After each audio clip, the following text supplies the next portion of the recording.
काङ्ग्रेसले एकाएक रवि लामिछानेलाई पनि गर्यो प्रधानमन्त्रीको अफर। रवि लामिछानेले प्रधानमन्त्री अफर अस्वीकार गरेपछि काङ्ग्रेसले राजेन्द्र लिङदेलको दैलोमा। काङ्ग्रेसको अर्को खुलासा, राजेन्द्र लिङदेललाई भन्दा पहिले रवि लामिछानेलाई प्रधानमन्त्रीको अफर दिएको खुलासा। निर्मला हत्या प्रकरणमा शङ्कास्पद 2 जनाको डिएनए परीक्षणका लागि नमुना सङ्कलन। काङ्ग्रेसको अफर अस्वीकार गर्दै उपप्रधानमन्त्री सहित 3 मन्त्रालय लिए राप्रपा सरकारमा जाँदै सर्वदलीय भयो बैठक सुरु। उपप्रधानमन्त्री नारायण काजी श्रेष्ठ नेपालका लागि अमेरिकी राजदूत थम्मन्सबीच भेटवार्ता। संवैधानिक इजलासमा बहस। रवि लामिछानेको सांसद पद स्वतः खारेजीको माग। प्रचण्ड नेतृत्वको सरकारमा यस्ता छन् नीति तथा संरचना र सुधारका एजेन्डाहरू। सार्वजनिक यातायात सुरक्षित गर्न प्रधानमन्त्री पुष्पकमल दाहाल प्रचण्डको निर्देशन। प्रचण्डलाई विश्वासको मत दिन राष्ट्रिय स्वतन्त्र पार्टी भयो विभाजित। सञ्चार मन्त्रालयमा नेकपा माओवादी केन्द्रकी नेत्री रेखा शर्माको प्रबल सम्भावना। प्रचण्डलाई विश्वासको मत लिनबाट रोक्न पूर्व प्रधानमन्त्री शेरबहादुर देउबा सक्रिय। काङ्ग्रेस सभापति शेरबहादुर देउबाले गरे राप्रपालाई प्रधानमन्त्रीको अफर, तर राप्रपा र राष्ट्रिय स्वतन्त्र पार्टीले दुवैले गरे अस्वीकार। माधवकुमार नेपालको हरेक प्रस्तावमा झलनाथ खनालको अब्जेक्सन। प्रधानमन्त्री अफरबारे काङ्ग्रेसलाई राप्रपाको जवाफ परिपक्व निर्णय लिनेछौँ। सरकारको न्यूनतम साझा कार्यक्रमको मस्यौदाले आज पूर्णता पाउँदै र एकाएक सर्वोच्च अदालतमा रवि लामिछाने विरुद्ध बहस। रवि लामिछानेको पद सबै खारेज हुनुपर्ने माग। यता पुष्पकमल दाहाल प्रचण्डलाई विश्वासको मत लिन रोक्नको लागि नेपाली काङ्ग्रेस भयो सक्रिय। नेपाली काङ्ग्रेसले रवि लामिछानेलाई पनि प्रधानमन्त्री पदको अफर गरेको निकै ठुलो खुलासा। अब हेर्नुहोस् पुरा समाचार। दर्शकबिन नमस्कार, तपाईहरू यति बेला युवा नेपाली युट्युब च्यानल हेर्दै हुनुहुन्छ। दर्शकबिन, यदि हाम्रो च्यानल युवा नेपालीसँग जे पनि सब्सक्राइब गरेर जोडिनु भएको छैन भने सब्सक्राइब गरी जोडिनुहोला, साथै सँगै रहेको बेल आइकनलाई दबाउन पनि नभुल्नुहोला। दर्शकबिन, तपाईहरूले हामीलाई कहाँदेखि हेर्दै हुनुहुन्छ, कस्तो अवस्थामा हेर्दै हुनुहुन्छ, देशदेखि हेर्दै हुनुहुन्छ या विदेशदेखि हेर्दै हुनुहुन्छ। दर्शकबिन, यदि तपाईहरूले हामीलाई रेगुलर हेर्नुहुन्छ भने रेगुलर र पहिलोपटक हेर्दै हुनुहुन्छ भने पहिलोपटक भने कमेन्ट बक्समा गई कमेन्ट गरी हाम्रो मेहनतको लागि एउटा सानो लाइक गर्न पनि नभुल्नुहोला। आउनुहोस् दर्शक महानुभावहरू, आजको पहिलो तथा विशेष खबरतर्फ लागौँ। दर्शकबिन, अन्ततः रवि लामिछानेलाई प्रधानमन्त्री पदको अफर काङ्ग्रेसले गरेको निकै ठुलो खुलासा भएको छ। नेपाली काङ्ग्रेसले केही दिन अघि राष्ट्रिय स्वतन्त्र पार्टीका अध्यक्ष रवि लामिछानेलाई प्रधानमन्त्री पदको अफर गरेको खुलासा भएको हो। चुनावबाट सबैभन्दा ठुलो दल बनेको नेपाली काङ्ग्रेस अन्तिम समयमा आएर प्रतिपक्षमा धक्कलिएको छ। त्यसकारण काङ्ग्रेस अहिले सत्तारूढ दल गठबन्धन भत्काउने अभियानमा लागेको छ। यही अभियान स्वरूप सरकारका उपप्रधानमन्त्री तथा गृहमन्त्री रवि लामिछानेलाई प्रधानमन्त्री बन्न आग्रह गरिएको जानकारी प्राप्त भएको छ। यसैबीच नेपाली काङ्ग्रेस र नेकपा माओवादी केन्द्रबीच 5 दलीय गठबन्धन बनाएर चुनाव लडेका थिए। चुनावपछि बन्ने सरकारको नेतृत्व आफूहरूले पाउनुपर्ने दावी गर्दै आएका नेकपा माओवादी केन्द्रका अध्यक्ष पुष्पकमल दाहाल प्रचण्डलाई काङ्ग्रेसले प्रधानमन्त्री नदिएपछि उनले काङ्ग्रेस नेतृत्वको गठबन्धन छोडेर एमालेसँग मिल्दै प्रधानमन्त्री बनेका छन्। प्रधानमन्त्रीले यही 26 गते विश्वासको मत लिँदैछन्, तर प्रमुख प्रतिपक्षी दल नेपाली काङ्ग्रेस भने यो गठबन्धन भत्काउने अभियानमा लागेको छ। सरकारसँग अहिले बहुमत पुर्याउनका लागि धेरै दल चाहिन्छ। अहिले 7 दलीय गठबन्धन बनेको छ, तर अहिले सत्तारूढ दल गठबन्धनमा भएका दलहरू पनि सरकारमा सहभागी भएका छैनन्, जसका कारण सरकारलाई विश्वासको मत लिन नदिएर अर्कै सरकार बनाउन सकिन्छ कि भनेर काङ्ग्रेसलाई दौडधुपमा लागिरहेका छन्। त्यही दौडधुपलाई काङ्ग्रेस नेताहरूले उपप्रधान तथा गृहमन्त्री रवि लामिछानेलाई भेट गरेर प्रधानमन्त्रीको प्रस्ताव गरेको जानकारी प्राप्त भएको छ। तर रवि लामिछानेले भने आफू उपप्रधान तथा गृहमन्त्री भइसकेकाले नैतिक रूपमा प्रधानमन्त्री नबन्ने भन्दै प्रस्ताव अस्वीकार गरेको स्रोतले जानकारी दिएको छ।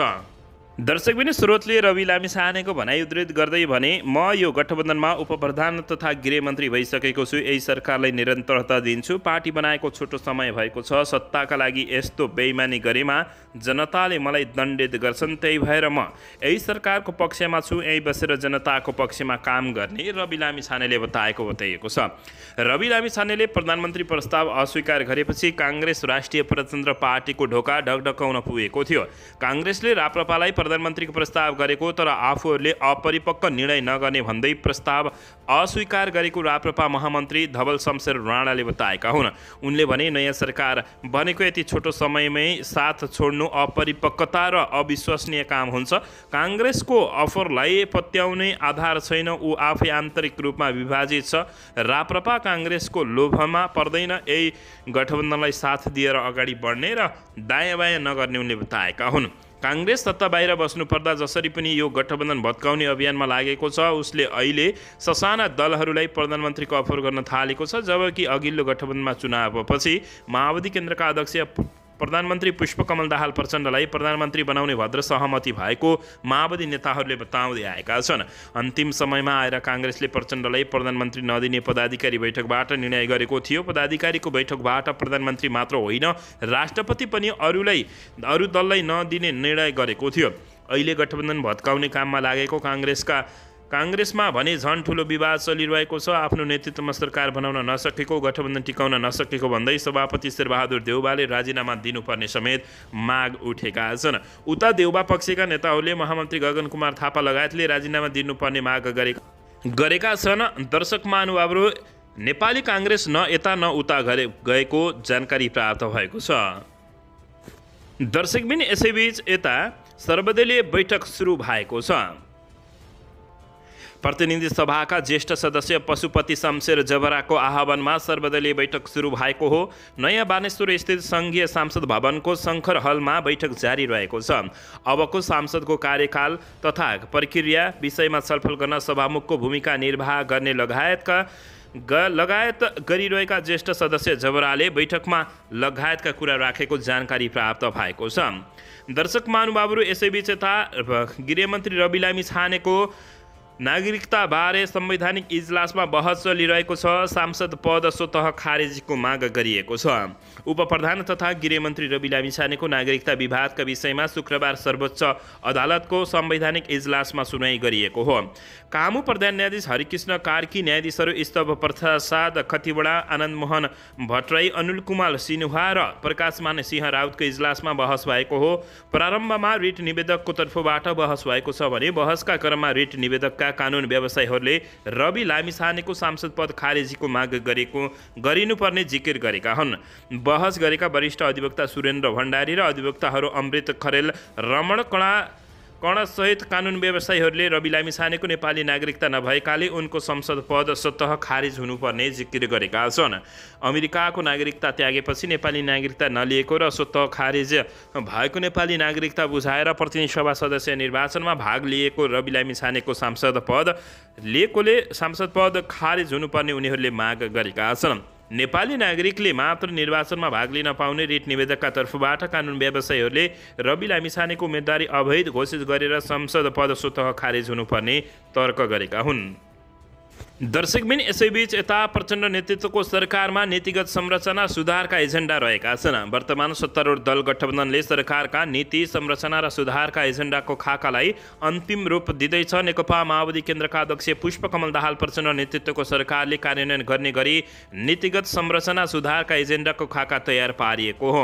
दर्शकबिन यसैबीच सत्तारूढ दल गठबन्धनमा आबद्ध घटक मिलेर सरकारको नीतिगत प्राथमिकता र कार्यक्रमको ड्राफ्ट तयार पारिएको हो, जसलाई अन्तिम रूप दिने तयारी भइरहेको छ। सोही ड्राफ्टमा उल्लेख भए अनुसार नीतिगत तथा संरचनागत सुधारका केही बुँदा प्रस्ताव गरिएको छ, जस अनुसार अधिकार सम्पन्न उच्च स्तरीय आयोग गठन गरी त्यसको सुझाव र सिफारिस अनुरूप न्यायपालिकाको शुद्धिकरण र सुधार गर्ने एवं आम नागरिकले सहज, छरितो र निष्पक्ष न्याय पाउने सुनिश्चितता गर्ने मस्यौदामा उल्लेख गरिएको छ। यस्तै अख्तियार दुरुपयोग अनुसन्धान आयोग जस्ता नियामक निकायलाई कानुनी जनशक्ति स्रोत र साधनसहित अधिकार सम्पन्न बनाई भ्रष्टाचार नियन्त्रण र सदाचारको प्रत्याभूति गर्ने सार्वजनिक खरिद अनुगमन कार्यालय र राष्ट्रिय सतर्कता केन्द्रलाई परिणाममुखी र प्रभावकारी बनाउन आवश्यक र सुधार गर्ने जानकारी दिएको छ। संसदको पहिलो अधिवेशनबाट सार्वजनिक खरिद ऐन, राष्ट्रिय महत्त्वका पूर्वाधार आयोजनाको शीघ्र कार्यान्वयन सम्बन्धी ऐन, नागरिकता सम्बन्धी ऐन, नेपाल प्रहरी तथा नेपाल प्रदेश प्रहरी संयोजन समेत ऐन, सार्वजनिक यातायात ऐन, स्थानीय प्रशासन ऐन, सङ्घीय निजामती ऐन, विश्वविद्यालय ऐन लगायतका रहेका छन्। दर्शक महानुभावहरू, तपाईहरू यसबारे के भन्नुहुन्छ? दर्शकबिन, अन्ततः भर्खरै निकै खुसीको खबर आएको छ। निर्मला हत्याकाण्डमा DNA परीक्षण गर्न थप 2 जनाको नमुना सङ्कलन भएको छ। यो सँगै अब निर्मला पन्तको हत्यारालाई सार्वजनिक गर्न सक्ने नेपाली जनताहरू माझ फेरि आशा पलाएको छ। दर्शक महानुभावहरू, गृहमन्त्री रवि लामिछानेले यस्तो कदम चालेपछि यति बेला जताततै उनको चर्चा भएको छ। दर्शक महानुभावहरू, यसैबीच यता निर्मला पन्तको हत्या अनुसन्धान गर्न गठन गरिएको DIG दुर्गा सिंह नेतृत्वको समितिले कञ्चनपुरमा गएर अनुसन्धान सुरु गरिसकेको छ। 10 साउन 2075 कञ्चनपुरको भीमनत्त नगरपालिका उल्खाटामकी निर्मला पन्तको बलात्कारपछि हत्या भएको थियो। 13 वर्षीय निर्मलाको हत्यामा संलग्न रहेको आशंकामा अनुसन्धान टोलीले 2 जनाको रगतको नमुना सङ्कलन फेरि गरेको छ। DNA परीक्षणका लागि रगत सङ्कलन गरिएको जिल्ला प्रहरी कार्यालय कञ्चनपुरमा कार्यरत 1 जना अधिकृतले जानकारी दिएका छन्। रगतको नमुना काठमाडौँ स्थित प्रहरीको विधि विज्ञान प्रयोगशालामा DNA परीक्षणका लागि पठाइएको जानकारी प्राप्त भएको हो।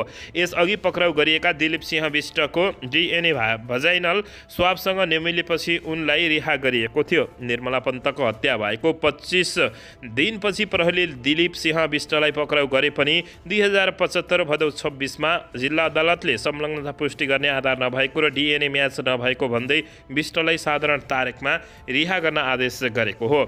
उपप्रधान एवं गृहमन्त्री रवि लामिछानेले पदभार ग्रहण गरेपछि निर्मला पन्तको हत्याबारे न्यायिक छानबिन गर्ने पहिलो निर्णय गरेका थिए। पुस 15 मा गृहमन्त्रीको निर्देशनमा प्रहरी प्रधान कार्यालय केन्द्रीय अनुसन्धान ब्युरोकी DIG दुर्गा सिंहको नेतृत्वमा अनुसन्धान समिति गठन समेत गरिएको छ।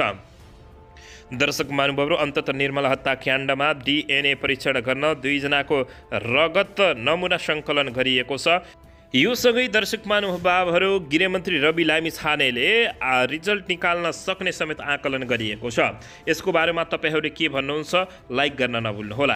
दर्शकबिन, यसैबीच यता प्रधानमन्त्री पुष्पकमल दाहाल प्रचण्डलाई विश्वासको मतमै असफल पार्ने प्रयास भएको छ। प्रधानमन्त्री पुष्पकमल दाहाल प्रचण्डलाई विश्वासको मतमै असफल पार्ने प्रयास भएको हो। प्रधानमन्त्रीलाई विश्वासको मत नै नदिएर असफल पार्ने प्रयास यसअघि समर्थन लिएर राष्ट्रपति निवास शीतल निवास पुग्ने राजनीतिक दलका केही नेताले नै सक्रिय भएको बताइएको छ। बाहिरबाट नेपाली काङ्ग्रेसका केही नेताहरूले पनि यो प्रयास जारी राखेको उच्च स्रोतको दाबी रहेको छ।